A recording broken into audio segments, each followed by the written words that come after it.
Not least, you know, is the voice of Peter Parker. Please help me welcome Yuri.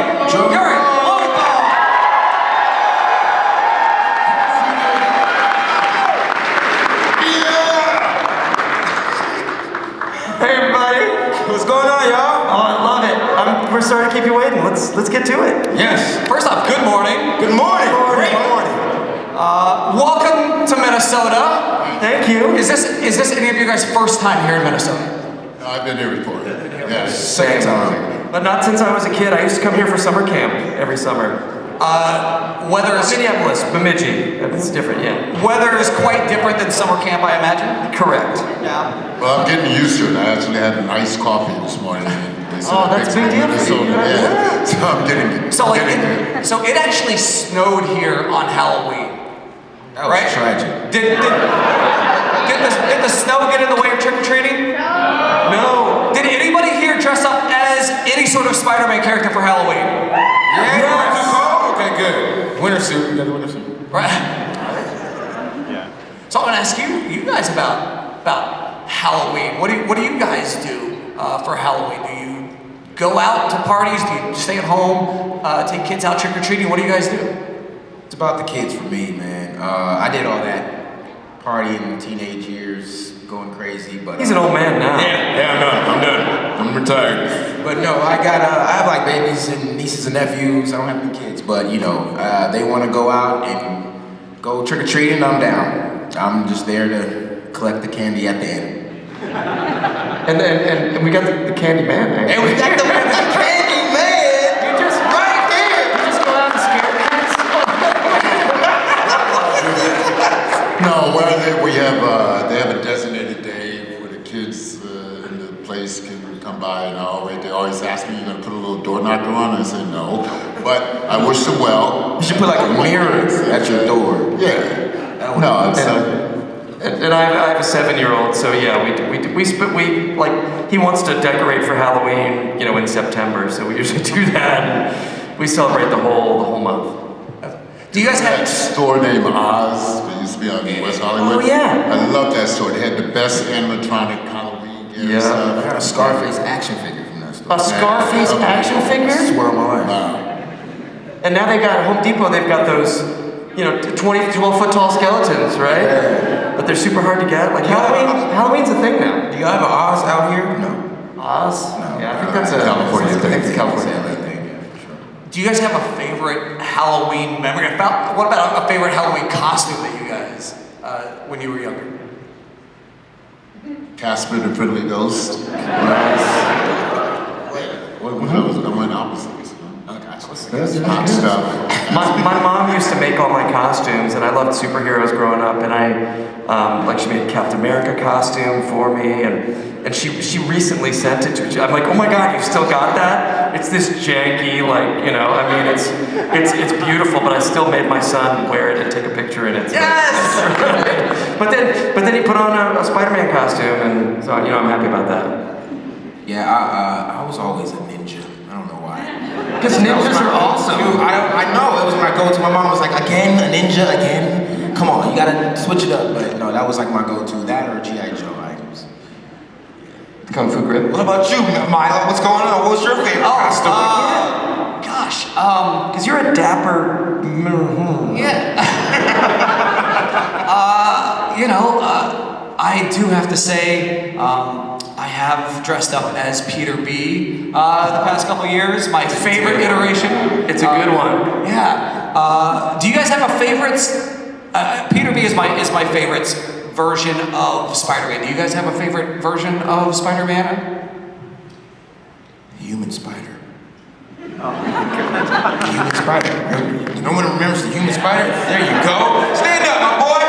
Stand up. You got a human spider right here. Yeah. That's when Toby was in the trenches. Toby was my guy growing up. You know, I loved him. But now, I have No Way Home. I would watch a whole movie with those 3 Spider-Mans just in a room talking about stuff. Right. I'd watch a whole movie like that. It should have been the whole movie. Yeah, I know, right?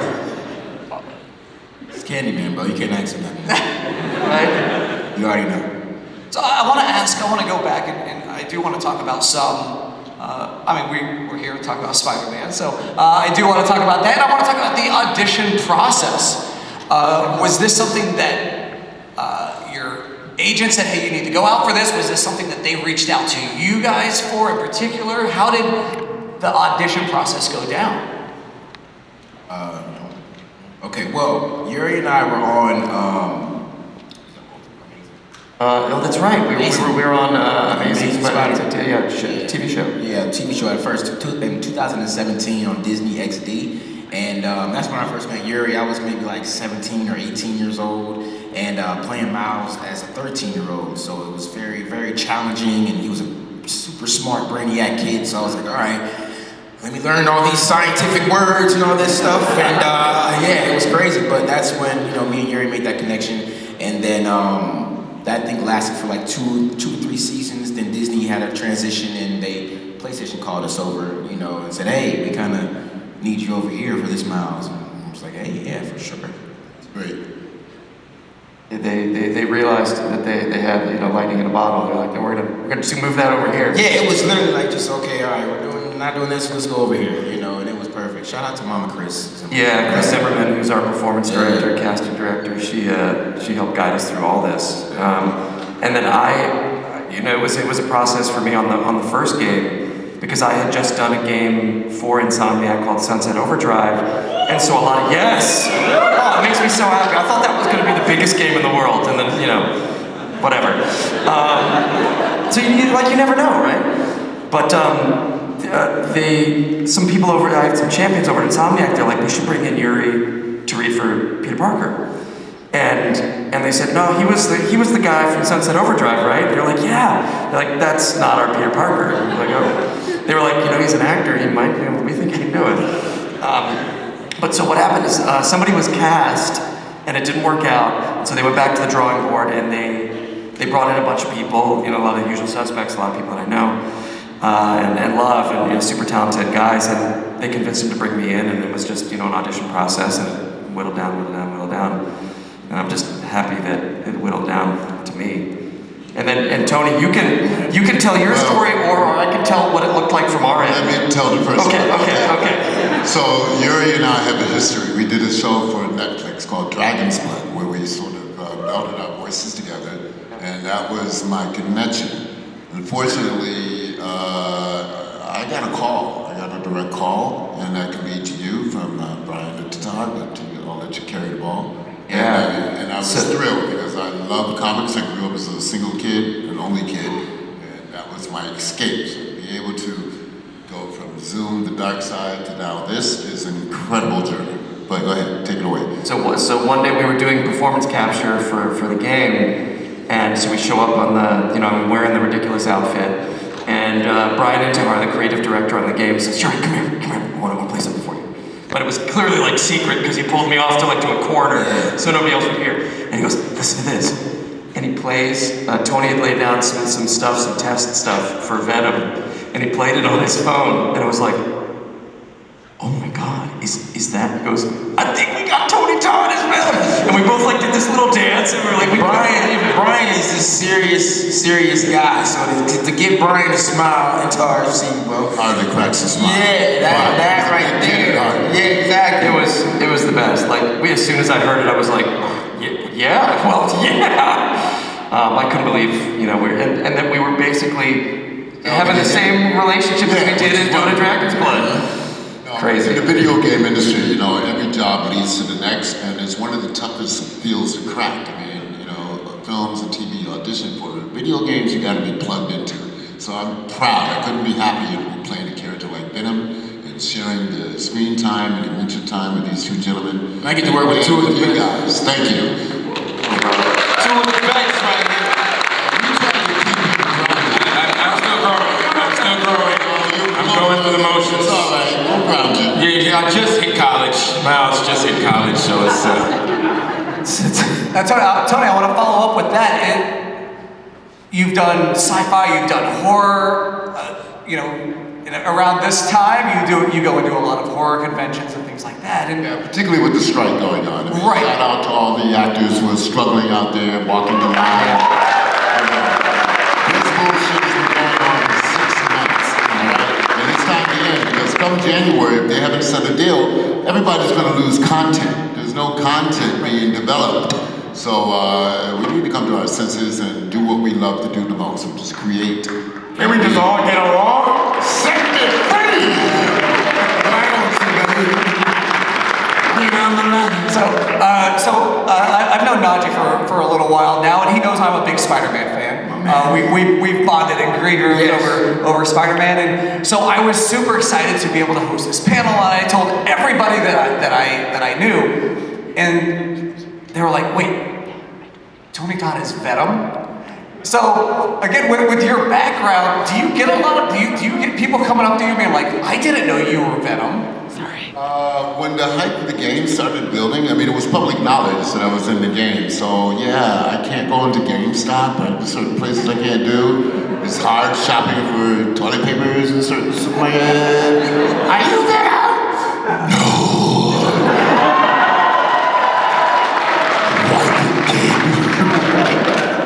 He said what? No, even symbiotes need toilet paper, I guess. Now you're gonna be haunted by your toilet paper. Yeah. Cottonmouth. Were you guys Marvel Spider-Man fans before this? You know, you got casted to the franchise. Oh, for sure. For sure. I grew up reading Spider-Man, and I mean, this still feels like some weird dream that I have yet to wake up from. Like, I can't even believe it. Yeah, no, the impact that it has brought, and Peter's story, you know, is so universal with him losing his parents and growing up in the house with, you know, his aunt and uncle. You know, it relates to a lot of stories that, you know, the world kind of brings people, you know, throughout the negatives and just becoming a positive influence. So I think I grew up with the Tobey Maguire stories. You know, that's the story I kind of was connected with as a kid, and you know, ever since then, just playing out the role of you know, the new generation with Miles.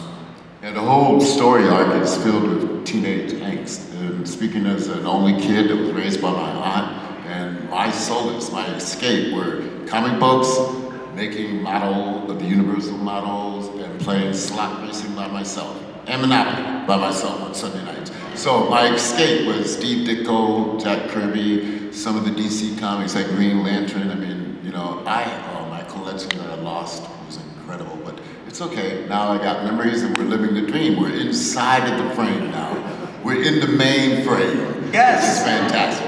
And it's a good time to be a Spider-Man fan. Like between the movies, animated and live action, and the game. I mean, it's Spider time. Spider time, right? And these two gentlemen, I know they're modest, but they've already been nominated for a special award in London. What's the name of it? The Golden Joystick Awards. You can vote. Anybody can vote. Yes. The Golden Joystick. Vote for this guy. Vote for both of us. Sounds like another And the game. but Now, Najee, you kind of touched upon something that, you know, how Spider-Man, the story of, affected your life earlier. But how has this game, this franchise, affected your personal life and your professional life today? Well, personal life, for sure. Like I said, you know, it's definitely different now. You know, I have my nieces and baby cousins all thinking I'm Spider-Man and I can do flips and tricks and all this stuff. And can you jump on the wall? I can't do that. It doesn't work like that. But no, just the impact that it has brought to everyone in this audience, to everyone around the world. Man, it's an honor. It's a true blessing because, you know, we bring everyone out. You know, and this story is for everyone. Anyone can wear the mask is something that, you know, hits really deep for everyone. So, you know, that's the main, you know, purpose for this, and for all of us being together and meeting y'all. Like, that's the biggest thing I get out of it, is meeting y'all and seeing what the game has done for you guys and the family. So that's my number one thing.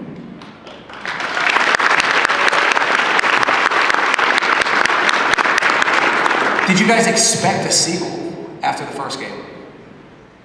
That's my hope. You know, they certainly haven't called us yet, but they said he said, well, if this next one does well, we'll probably get it, And I'm like, and it seems to be doing well. I don't want to, you never know. Again, I thought Sunset Overdrive was going to be a massive hit. So, yeah, I mean, I think we felt going into the end, again, you never know. But I felt very positive even going into the end of that first one. But there are no guarantees. They didn't, as soon as we finished the first one, they didn't immediately say, let's start on 2. Yeah, I thought Miles was gonna something was gonna happen tragic to Miles. Yeah, something tragic happened. He got his own game. It's like, something's gonna happen. I don't know what it is. Something's gonna happen. No, we definitely didn't expect. Like, we have a big family at Insomniac. Everyone, has been over. With the crew, everyone has done all the games with us. So, we kind of have a family bond with those guys, and we didn't expect it, but it was great to come back and see everyone again, and just to keep the journey going and just keep the hype going. Everybody on the team loves Spider-Man so much, and you can feel it, and I think you can feel it in the game too. Shows in every single department, from animation to the scenery to the character development, and the love of the fans. You guys are the fourth wheel that brings us to life. I'll tell you, you guys loved the first game so much that we were all, just, all guns blazing going in saying we got, we felt a huge pressure on all fronts to not disappoint, and they really pulled it out. Without going into, because the game literally just dropped, without going too much into what could be spoilers, what do you think is the difference? What would you say the difference is between the first game and the new game? You get Tony Todd this time. Well, but also, I think this latest game uses the PS5 capabilities to the max. And as you play, you'll see just the scenery of New York City alone, which I've lived in for 10 years, 12 years, is amazing. And side missions and just the accuracy and the further development of characters and graphic ability and computer strength. So we're in a new age, folks. Who knows what the game will look like 5 years from now? Seriously. And I get to be Bully Lowenthal, which I've never. It was hard. It was hard to make your friendly neighborhood Spider-Man mean. That was literally hard for me. I did not know. It took great effort and great direction again from, shout out to Chris Zimmerman for keeping us on track. And but it was difficult. But I will also say this: one of the things that I think made that first game great, and one of the things that Insomniac does well that I was happy to see that they kind of doubled down on for the second game, was they realized that it was the little things that then built to the big things. I'm sure in the beginning they were like, yeah, we're gonna have a climactic battle that's, here and this, but you feel things in those situations because they spent the entire game building it with little moments. There are some missions that, I'm not gonna go into spoilers, that really just get you right here, and they're not big, missions where you have a boss battle at the end. It's little things, and they understand that, those human moments make you feel as good as you feel at the end of the game because you've had those along the way. Do you guys play the game? Tony's a big gamer. Yeah. I'm a huge gamer, mostly sports games, but I'm not trying to finish the game in 2 days, like I know a lot of you have. So how many of you have already beaten Spider-Man 2? Of course they have. Twice. I'm taking my time because I really want to, because it's hard to step outside of the experience. I'm pinching myself because I've had every video game system since Coleco. And now to have the PS5 and to be a part of it, that's like a teenage dream come true. So I just want to savor it. And back to NBA 2K. Yeah. And I have a 7-year-old who just started, playing games. And fortunately, he is playing games now. We can play together. Unfortunately, he just started the first Spider-Man game recently, and we're about halfway through together. We just keep passing the controller back and forth. But I promised him that I would wait until we were done with that to start the second one. And now I'm getting kind of antsy. I'm like, come on, man! Hurry up, 7-year-old kid! I want to get to the second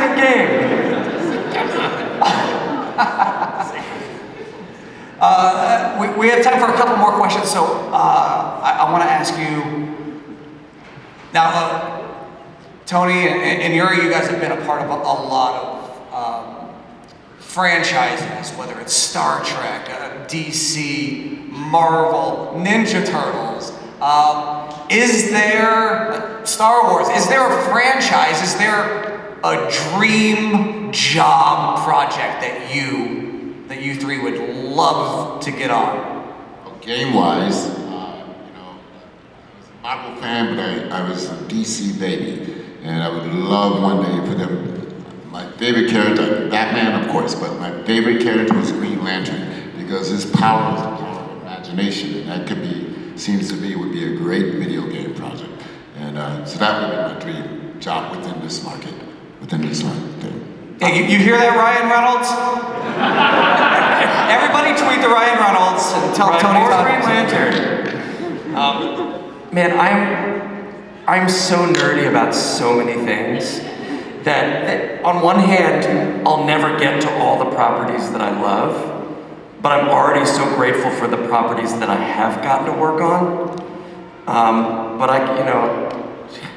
it's everything, and I love Doctor Who, and I love, the Hellboy universe, like the BPRD, like that would make an awesome game, TV show, movie, any and all of that. You know, we could just keep going down with the superhero stuff, and I'd be happy.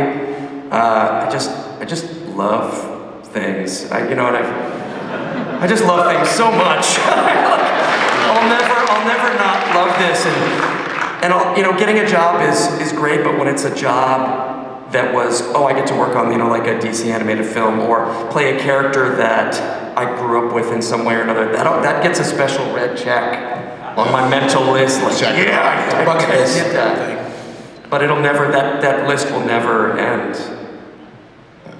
In real life, I rescue cats. I always have 2 rescues with me. And my current ones are Sparky Sparks and Cat Daddy Nico. Okay, so... Cat Daddy.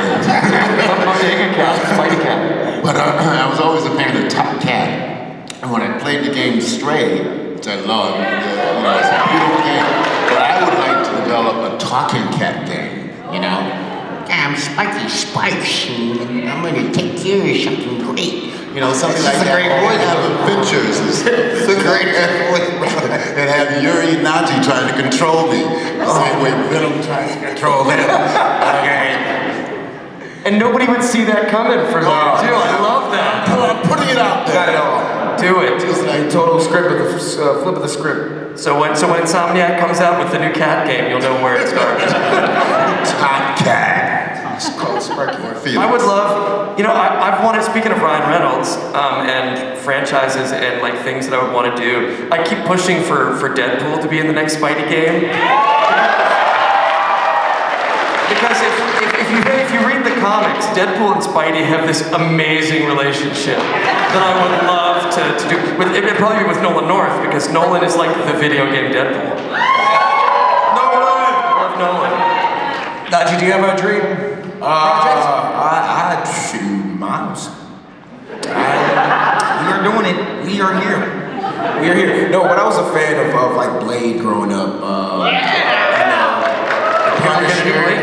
Yeah, the Punisher. Like those old gritty classic Marvel, comics back in the day. Yeah. Naji's always also being modest, only with you guys. When he's with us, we're trying to contain him. But he's also a talented musician, as you're currently in the studio right now. Yes, we are. Look out for that. Yes, 2 Woke Records Productions. We have a lot of stuff coming for you guys. Stay tuned.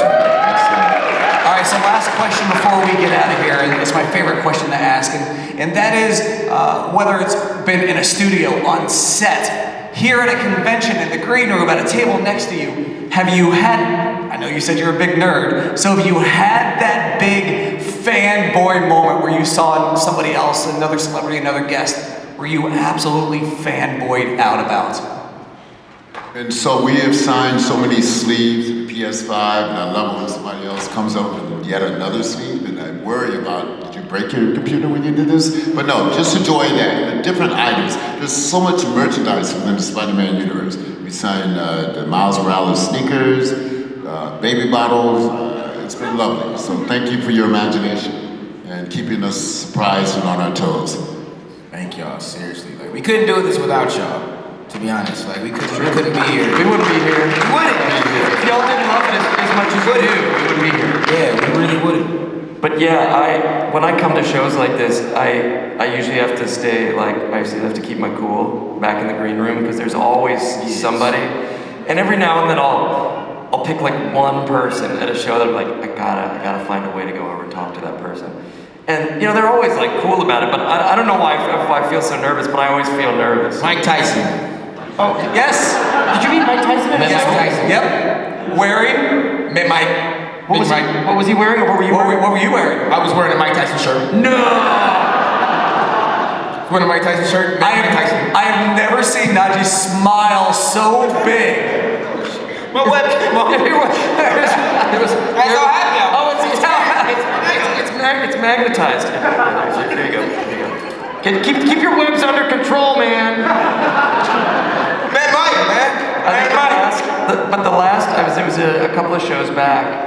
Harvey Guillen from What We Do in the Shadows. I saw he was there, and I'm like, I bumped my rep. I'm like, he's my guy this weekend. If you can give me, he's like, oh, I know Harvey. And he just walked me right over. I'm like, no, I'm not ready. And I just embarrassed myself. And he was like, oh, thanks. I'm like, oh, I blew it. I'm that guy. Who is this guy? Yeah, you guys get a couple of drinks in me, and I'll tell you the story of when I went up to Jake Gyllenhaal at a restaurant and said, hey, we're both the Prince of Persia. That did not go well. On that note, our time is up. Do you have any last words for our great fans here in Minneapolis? I have a last word. What's your last word? Well, Marvel's Iron Man 3 will be coming in 2038. We don't know. We don't know how these games take a while, and Everyone in here has to finish the side missions before. Basically. Yep, every single person. So until that happens, I don't know. They never tell. We're the last people. Like, you guys usually find out before we do. way before. But thank y'all for wearing the mask so well. Everybody here is wearing the mask in one way or another. Oh yeah. Your families at school, social life, be that Spider-Man. That's right. When Aunt May said it best in the first game, and then they stole it for the most recent movie from our game. When you help someone, you help everyone. Yep. Thank you. Look at that. All right, so you guys go back to your tables now? Yeah, come see us at the table. Hey, shout out to our ASL interpreters over here. Yeah. Do not make it easy on them, and thank you. They're so great. So come see us at the table, y'all. Yeah. Ask more questions, and we can talk to every single one. We'll be here all weekend. So thank you guys, and please one more time give it up for the cast of Spider-Man 2. Hold on. I want to do something on Instagram. Y'all look amazing. Here we go. If I can't find my phone, then never mind. Do it for the gram. Yeah. Y'all come up here if y'all can. Oh, well, Come on. You want everyone come up here by the stage? So. Come on, y'all. I saw the face of the You better go. Person. Nah, that sounds good. I'm just recording. Yeah. Minneapolis. Minnesota. Yeah. Get in here. Yeah. All right. Come see us, y'all. There it is.